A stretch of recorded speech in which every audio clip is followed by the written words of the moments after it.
Welcome. You're listening to podcast 21 from Football-Oranje, available on SoundCloud, YouTube and iTunes. We're here to talk to you all about Dutch football. I'm Michael Statham, and this time we'll be discussing the fallout of the Netherlands in the last international break as they lose 4-0 to France but beat Bulgaria 3-1. Are the World Cup hopes still alive? And Feyenoord enter the Champions League group stage this week. So we'll be previewing their match against Manchester City. We have a very special guest just for City fans. This week, I'm joined by James, editor Michael, Hello. And our special guest for this week is Omar. Omar, would you like to introduce yourself? Yeah, I'm the head presenter and the founder of CitizensTV, which is a Manchester City fan channel. We just talk about Man City, we do match reviews and previews, so if you want to check us out, then please do not hesitate to check the channel out and follow us on Twitter at CitizensTV. Lovely. Well, let's get started though, and I think a good place to start for this podcast would be Oranje.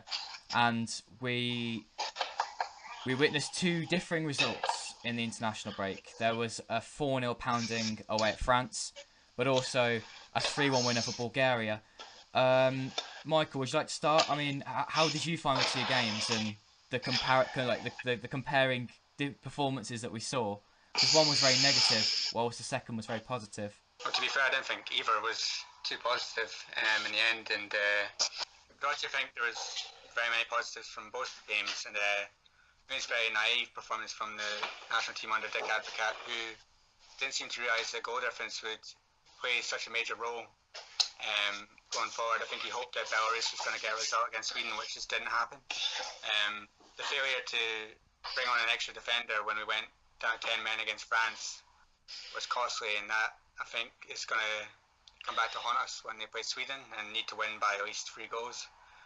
Against Bulgaria, the play was very slow, especially in the first half. They would constantly go back to Jasper Cillessen, who just seemed to think he had all the time in the world and slowed everything down.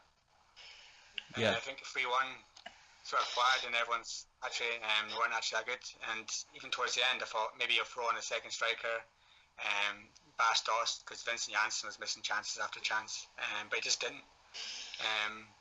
Then the whole Ruud Gullit video afterwards saying, "Oh, it was a great game, great performance." It just seemed like neither of them really had a clue what's going on.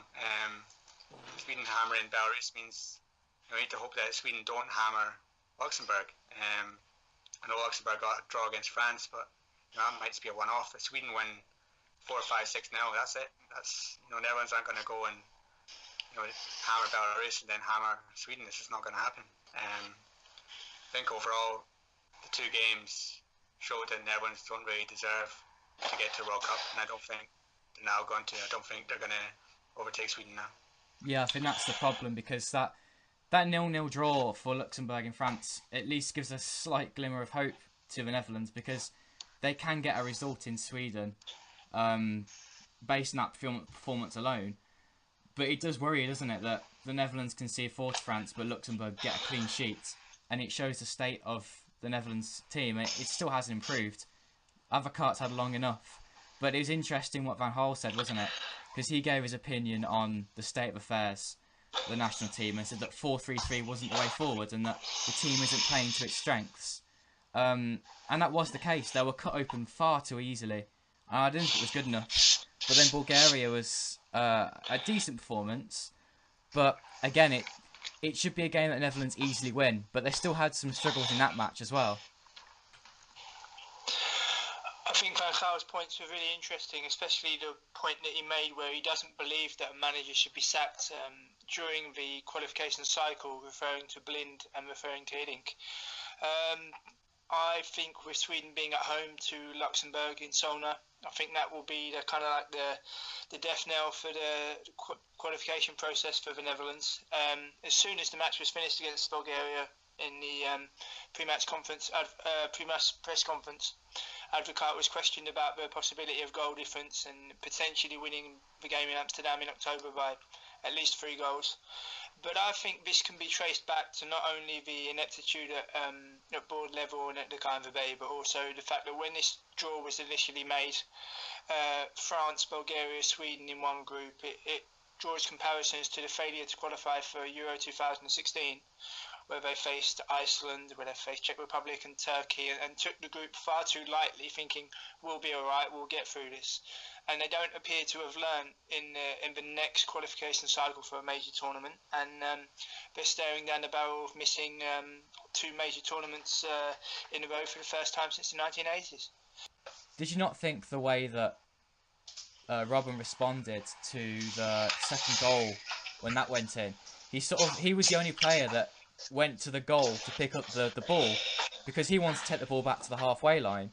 He was the one that wanted to get play started again really quick because he knew that goal difference mattered, and they didn't go for those extra goals to get the one over Sweden, because at this rate it seems that I believe they have to match Sweden's result in amount of goals scored, but then they have to then beat Sweden by 3-0 at the moment as it stands. It might not even be enough because one team that finishes second misses out. So regarding on other results, it might not even be enough for Netherlands even to finish second at the moment. You would hope as well that if the obvious and the inevitable does happen, that the they will finally put measures in place to come back hopefully stronger. It may well take a bit of time. I think the country and the football setup were a little bit guilty of thinking that failure to qualify for Euro 2016 was a one-off, but failure to react from that and come back stronger has kind of been their downfall. I wonder where they do go from here, because you've got especially this end locally, you've got discussions about AstroTurf and grass, because I think 8 teams in the Eredivisie currently play on AstroTurf.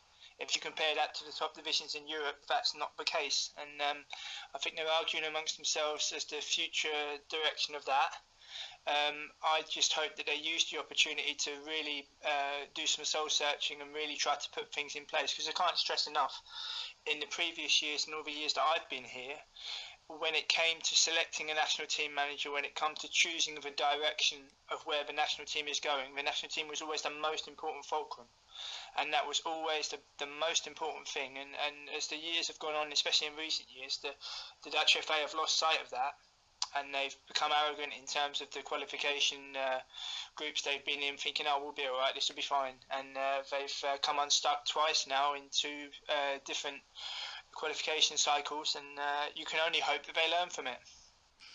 I've got a question that was sent in on Twitter, and they're asking about the future of Strootman with the Netherlands, because he was so highly rated in Italy, but when it comes to the national team, he's played out of position, isn't he? And that's what the question was. He's had such a poor performance as well against France, and does it look like he'll be able to continue in the national team? Does he have a future in any position? I think he'll stay in the national team, but only because of his name.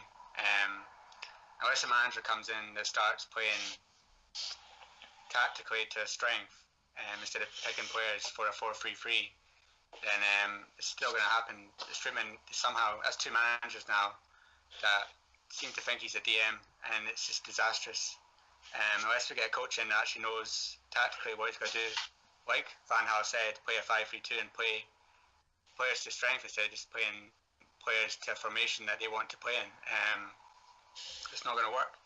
I think Strootman has a future in the national team because he's a very good player, but he needs to be played to his strength like every other player on the pitch, instead of just going 4-3-3, put these players there and hoping it'll just work out. I think he may well be involved in future squads, but I think that's dependent on the direction the national team is going to go in and who may well be the next manager after Advocaat. Fair enough. And there's also another bit to the question asking about Bastos' future, because who's going to be first choice striker in the next couple of games, but also in the next qualification cycle? Is Vincent Janssen the answer, even though he's struggling for goals? Can he get a game at Fenerbahce? Or is Bastos going to be the new striker to lead the line? I think Janssen's helped himself by getting that move, even in a loan sense. I think if he would have helped himself a lot more if he'd have admitted that, and maybe left earlier in the summer to maybe a different club in maybe a stronger league. But I think once he realised he didn't get a Champions League squad number with Tottenham Hotspur, that his time was up. And it made me think of the season I watched him play before he left for Tottenham, where he was scoring goals for fun. Scored a wonderful goal in the game I attended against Ajax Alkmaar in a 4-2 win. And everybody was saying, you got to stay, you got to relax, don't worry about it. If you have another good season, someone will come in for you. And I think he was sold the project by Spurs, and I think he took the bait, but he's hardly played. And if you think of the time that he's lost in improving his game and the catch-up that he's now got to do, he's going to have to work now twice as hard to get himself in contention to scoring goals on a regular basis and eventually having a bigger influence in the national team.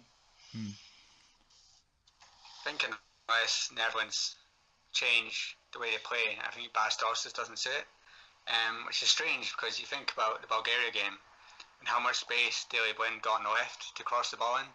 He was crossing it to small players like Robin Janssen, like tall players. If Bas Dost was there, you think that's a target. And Daley Blind's going to get that space, and he's a great crosser of the ball. You think that would work today, but just don't seem to want to use Bas Dost at all. And it's getting to a stage where it's just strange. Like, every single week he's scoring for Sporting Lisbon. He's scoring important goals in last minute situations, and then it comes to the national team and he just gets overlooked. It's just really strange. Yeah. Well, Omar, as you can see, the Netherlands national team is just full of complaints and struggles. I just think it's a little bit surprising looking at it from an outsider's perspective, the decline of the Netherlands, because I mean, I've always thought of Holland as a team that are sort of always there at tournaments, and I've always looked very, very good. So from an outsider's perspective, it's a little surprising. I think you're in a very, very difficult situation in the group, and to be honest, I would agree that it's doubtful that you'll qualify for the World Cup. And I was also surprised that you didn't qualify for Euro 2016 as well. I think there were some key players that have declined a bit and with age, like Huntelaar or Van Persie, Schneider as well. So perhaps it's been a bit difficult to replace them. But again, looking at some other very good younger players like Klaas and Sanchez, who seem to have done very well at club level at least. So I'm a little surprised from an outsider's perspective that the Netherlands are doing so poorly. But of course, you know, I don't sort of have the knowledge that you guys do on the Holland national team. Well, it's interesting you say about the players in club level, because there are still some very good players coming from the Eredivisie, but this comes into our next topic, because Feyenoord are only one of 2 out of the 5 teams that qualify for Europe that are still left in European competition. You've only got Feyenoord in the Champions League, but Vitesse in the Europa League, and that's because teams have struggled to qualify, and the hopes truly lie on Feyenoord's shoulders in a group containing Shakhtar Donetsk, ManCity, and Napoli.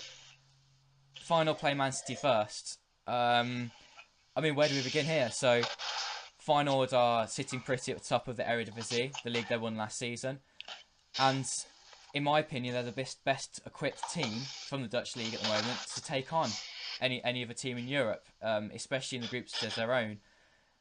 What's the view of Man City's end, though? What do Man City fans know about Feyenoord? Do they know what kind of tactics they're going to be facing? The majority of us, I don't think so, no, because the Eredivisie, with all due respect, it's not a massively high-profile league around Europe, and of course we haven't played many Dutch teams in Europe. I mean, the last time we played a Dutch team was 5 years ago, so we don't know too much about the league itself. I think we're probably looking at Feyenoord as a team that we should be beating. I think we're looking at Shakhtar and Feyenoord as teams that we should be beating. I think the tie that we're all more looking at as the big game is going to be Napoli. But at the same time, I've been seeing a couple of Feyenoord fans say don't underestimate us, and the atmosphere could play a big part as well. Well, that's probably the key part from a Feyenoord perspective, that they can use those home games as a small glimmer of hope of qualifying. Although that small glimmer of hope might not be as tiny as some people think, because in previous European campaigns they've won all their home games at home. I think it was, which season was it?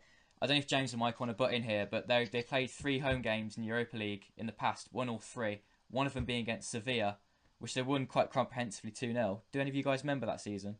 The year upon which they won the Dutch Cup, they went into Europe. 2014. 2014, that's the one, yeah. And yeah, they're very motivated for European games, and I agree with Omar that Manchester City and Napoli are extremely strong, but I think Feyenoord will give anyone a game at home, and they're all going to relish the opportunity to take on very, very good teams at home. They were slightly disappointed from this end, but they didn't really get a really glamour Champions League draw, but they're also quietly confident that they can maybe spring a surprise. But I would only suggest that any potential results for Feyenoord could well come at home. Well, if you look at their last European campaign, where they played Fenerbahce, Manchester United, and Luhansk from Ukraine, they did quite well at home, but struggled away and eventually failed to qualify for the knockout stages. So I think they'll relish the opportunity coming up against Manchester City. But my prediction for the game, actually, between Feyenoord and Manchester City, is that Manchester City will win 3-1. yeah, I was going to say something similar myself. It depends how well Feyenoord can restrain City, because it's going to be tricky for players such as Dix or Hups or Alamadi midfield to really get hold of those attacking players such as De Bruyne, or out wide you've got Sterling, and I think the pace is going to be a little too much, just try and get in behind. I do worry though, I don't think Feyenoord are going to sit back, but I do worry that they'll be a little bit too restrictive and it will hold them back eventually. And if they do end up going a goal down, say in the first half, it's going to be tricky to recover from that, especially without Nikolai Jorgensen. James, you were telling me just before the podcast that he's out injured.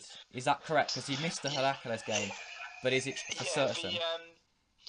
The reports coming from the local media this end is that he's out with a hamstring and he will not participate against Manchester City. So that will be a blow to Feyenoord, be a blow to him as well, having had such a good season. But it's an opportunity for Feyenoord to in their own stadium, get off to a good start. They're going to relish the opportunity, and I can't see them being completely outclassed by Manchester City. But by the same token, I can see Manchester City winning, but Feyenoord giving their all to try and get a positive result. Yeah, Jorgensen is definitely going to be a key cog that's missing, because for Feyenoord, he is their striker that holds up all the play, he creates opportunities. He's also quite deadly inside the box. There's a reason why Everton really wanted him, but their replacement, Michael Kramer, is he's just a lamppost basically. He's 6 foot something, and he's just tall. He hasn't got a lot of skill with his feet, and that's what I worry about. Whether that's going to really, toy with Man City's back line. But could you tell us more, perhaps, Omar, about Man City's defence? We all know about their attackers and how well they score goals. But how's the new defence looking? Should we be playing a back 5, I've seen? Then it's back 4. And I don't really know what's going on. There's all sorts going on with your midfielders, defenders. But Guardiola's like that, isn't he? Yeah, we've mainly been playing with the back 5. Unfortunately, Company, of course, was out injured on Saturday. After that, well, I can't really describe a fantastic win over Liverpool.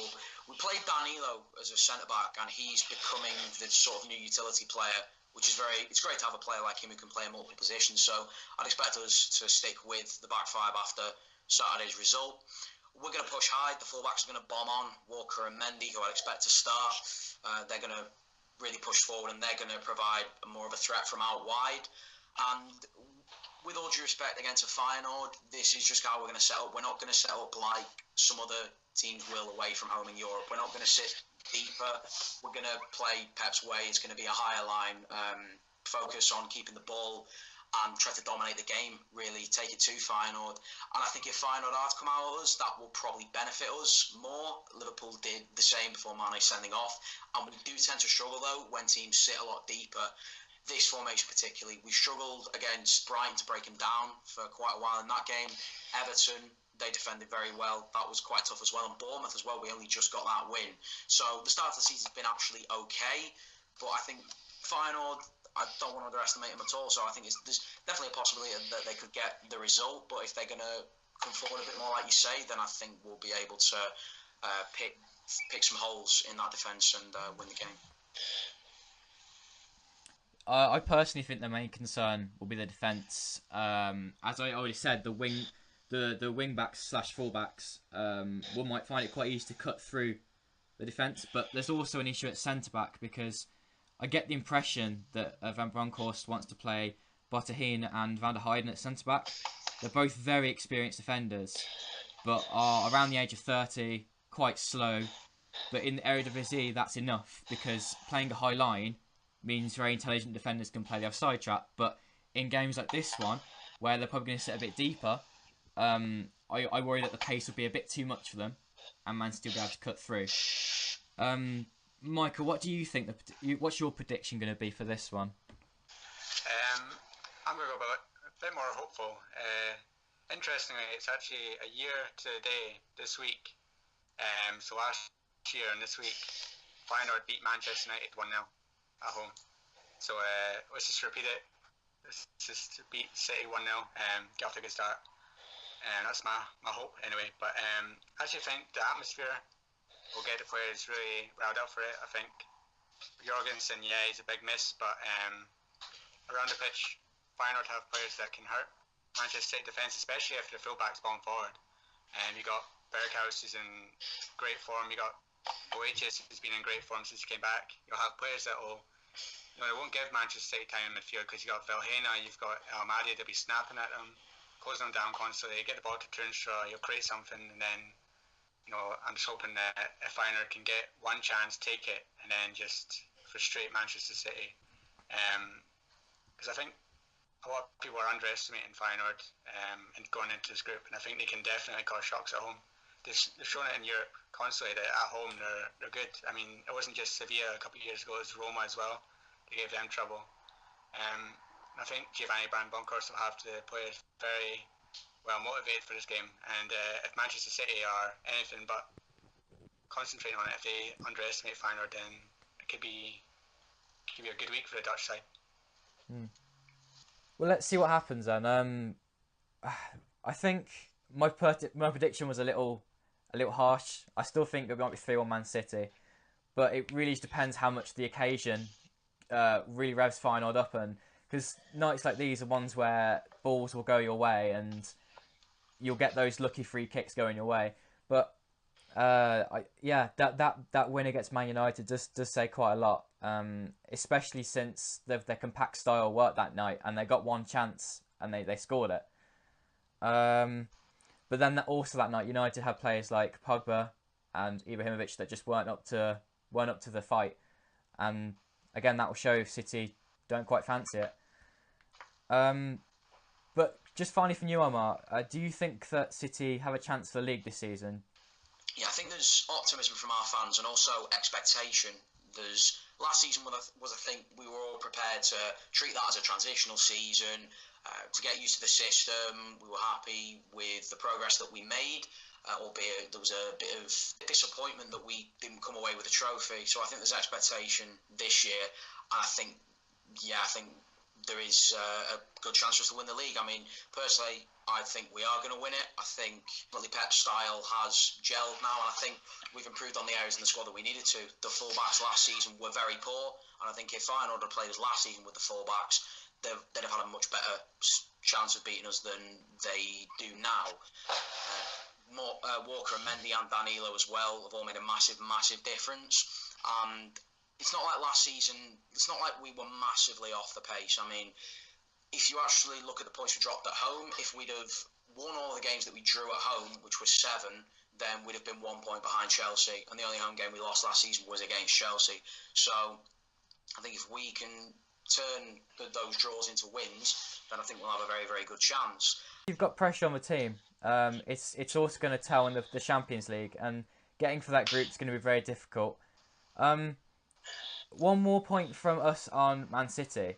In the Eredivisie, there's been an influx of Man City loanees recently, and I was speaking to someone about this the other day, and I was asking them whether all these loanees out on loan, whether they're good enough or not, is profitable for the club. you've got how many? 1, 2, 3, 4, 5, 6 players on loan at Nat Breda this season. I've seen a couple play, and I was actually quite impressed by the likes of Pablo Mari, but he's 23 and still on Man City's books. It's crazy to think that some of these are going to make it to Man City's first team. The truth is they're not. Are there any players you've kept an eye on that you know in the Eredivisie, Omar? I know there's Buckley Ricketts as well at Twente. Yeah. I think the two that we're mainly looking at would be Thierry Ambrose and Manu Garcia. Manu Garcia played a couple of games in 2015-16, and he looked decent. Got a goal against Crystal Palace in the League Cup. But Pablo Marin, I don't expect to play for Manchester City. I think there's probably going to be the majority of players that we do loan out. They're guys that are to put in the short window to sell either to the club that we've loaned them to or to someone else. But I'd like to hope that these guys are given a chance in the first team. I wanted to see Angelino given an opportunity as the backup left back to Mendy because I think we're short in that area. But unfortunately, I think we're all in agreement at City that the majority of players that we loan out, especially because Nat Breda, I believe they're part of the City Football Group, along with Girona as well. We've loaned out a few players too. So that's obviously to make sure that they're performing well, which makes, of course, the City Football Group look better. So I think the two that we're mainly focusing on will probably be Manu Garcia and Thierry Ambrose, and probably Angelino as well. Yeah, they look like some decent footballers, actually. Especially Angelino is very good with his feet. Perhaps not defensively. But do you think it's profitable for Man City to keep loaning out all these players, even though they probably know themselves they're never going to make it to the Premier League? I think it probably helps with income as well. Chelsea, I'm not sure if they still do this with Vitesse. They still own a few. Yeah. And I know that does provide a lot of money for Chelsea through like a sort of a player trading thing and how they're able to sell those players on. I think with us, it's to make sure the teams in the City Football Group are performing well, and also because we want to put them in the short window, like I said, because I think, the majority of people who we've loaned out, I think Ashley Smith-Brown was one that got loaned out, maybe it was last season, a couple of years ago. I think James Horsfield was one who I think has signed for Breda now permanently, hasn't he? Yeah. So, he signed a deal. Yeah, I thought so. So I think there's a probability, I think, that one, maybe two players that are loaned out at Breda now will probably sign permanently in either at the end of this season or in the near future. Yeah. To elaborate on Omar's point about Thierry Ambrose, I know that he's very highly rated at Nat Breda. I know the manager Stan Fraven was raving about him pre-season in terms of his touch, his acceleration and his ball control. And although at Nat Breda I've had a stuttering start to the season and lost in Alkmaar today to RZ, I think it's going to be a long season for Nat Breda. But I'm confident they'll still stay up. But just to elaborate on Omar's point, that Thierry Ambrose is highly rated in Breda already, having only just gone on loan this season. I wouldn't mind dropping a mention about Frank de Boer, and that I think it's a massive shame that he's under pressure already after only 4 games and a very unwanted record of not just getting any points but not scoring any Premier League goals. I think that will come. I think that will be a quiz question in a couple of years' time. And it's if you look at their next game, I think Crystal Palace plays Southampton, and then they have I think it's Chelsea, Manchester United. Yeah, they've got us in 2 weeks. Yeah, and I think the pressure's going to mount on him, but it's such a shame from his point of view because he was often an analyst for Dutch games, especially Ajax in Europe last season, where he was always hassled as to what his next club will be, what he's going to do, and he was always saying, "You have to give me time and space to make the right decision." And it appears that he hasn't really learned from the experience at Inter. One of our very first podcasts this season, I stated, prematurely, when the season just started, that I don't think he'll make it to Christmas. There is the question now: will he make it to October? But it's just a big shame. But hopefully, if it does go that way, you would hope that it teaches not just Dutch managers but all managers with all the resources you have and all the people around you and the environment you work in, that you must. This goes for players as well as for players when they're signing for clubs. You must choose carefully. It's not fantasy football. Crystal Palace were it's their first ever foreign manager, and you would think a club like Crystal Palace, if it does go that way, I think it will be their last for quite some time. So it just goes to show how carefully players and managers must think before putting pen to paper and not just being caught up in the bright lights. I agree with you, but De Boer, on reflection, before he joins Palace, looks like a good manager. But I never had faith in his ability since he was at Ajax, because his last 2 seasons were atrocious. But that was a low point for the Eredivisie in terms of quality, and there wasn't a lot of competition to win the league at that point. And he did win the league four times in a row. So yeah, I just was never that confident in his abilities anyway. He never really brought through many young players himself. They weren't, and he ended up buying a few players that were either past their best or looking for another chance in Europe, and they were just very stale, old players, and it's not the Ajax way, and I think it's just gone on to show his true colours, to be honest.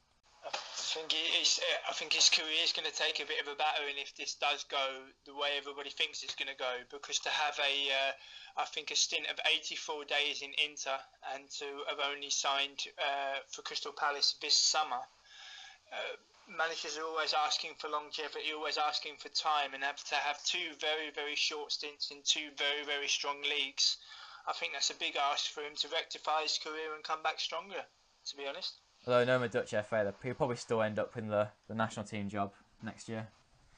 Who knows? But if they've got any ambition, the Dutch FA, and they want to right a wrong, Koeman wanted that job in 2014, he didn't get it.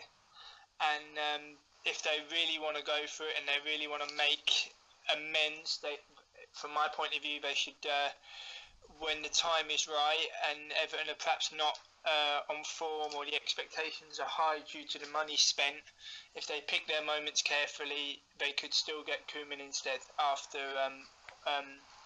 once Advocaat has left the position, once qualification is finished. Okay. So just a point that I wanted to raise. I think Koeman probably would be a good choice because he's not going to be Everton forever. I see Koeman as a parallel to us. Koeman's a bit like Mark Hughes was for us. It'll be good to start their new sort of rebuilding phase to get back to the top. I think short ball, but he's not going to be there forever because he's a good manager, I think, but he's not, I think, the top level manager. But I think in terms of realistic targets for the Dutch national team, I think he'd probably be the best that you've got available. I agree, Omar, as well. One thing that he would do, which is needed in the Dutch national team at the minute, is to make that team competitive and to pick players and to mould a team together, because that's not been done under Hiddink, that's not been done under Blind, and you could argue it's not been done under Advocaat, and that's the one thing that needs to be done for the next cycle. Apart from that, you've also got the eventual draw for the qualification for Euro 2012. Who do they face? Do they drop down in rankings? So it's a lot of work to be done, but if they form a strong base, then they should be able to make it to a national tournament again. Would you mind if I just name drop the Pelle van Aanholt interview, which is now online from after the LA Galaxy Colorado Rapids match in Los Angeles last Saturday? So that's a good read for the people that want to read it. And tomorrow I go to Deventer to interview the Go Ahead Eagles striker Leon de Geugal. So it'll be interesting to see what he has to say. He had in his earlier in his career a stint at VVV Venlo and FC Utrecht. So I look forward to posing him a few questions tomorrow, and hopefully that should be up in the next couple of days. Omar, it's been great to talk to you. Yeah, thanks, Omar. Been very knowledgeable, and best of luck. Best of luck with Manchester City this season.